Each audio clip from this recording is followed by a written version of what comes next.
Yun guys, may kukwento na ako sa inyo. Meron ba kayong nanay na lagi kayong pinapagalitan? Lapit nyo na yan. Tsaka lagi ba kayo pinapalo sa kwento? Ako rin eh. Nagkakating ba kayo? Hindi ako, promise.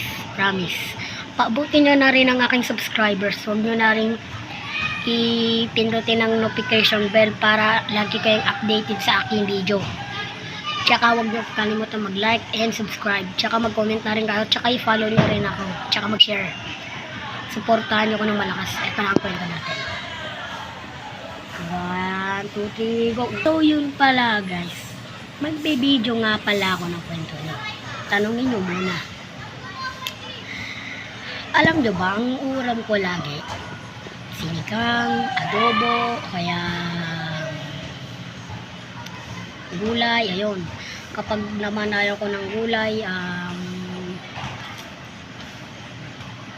nagpapaluto ako. Pansit canton tsaka itlog. Yung pala guys. Ngayon lang ako nagkaroon ng video.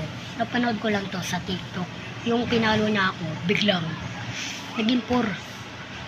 Subscribe pa lang ako. So yun guys. Sa aking video, yung yung mararaman 3.5k views na. Dami nang nanonood sa akin. Pero pinabot niyo ako ng 51 like. Thank you. Pero okay lang kahit 1 share pa lang. Nakakaiyak. Okay lang. Basta mag-upload ako. Pindutin nyo muna yung notification bell. At yun lang ng video natin. Bye! Hintayin nyo na lang ang laging. Hintayin nyo na lang ang bagong video ko. 1, 2, 3, bye!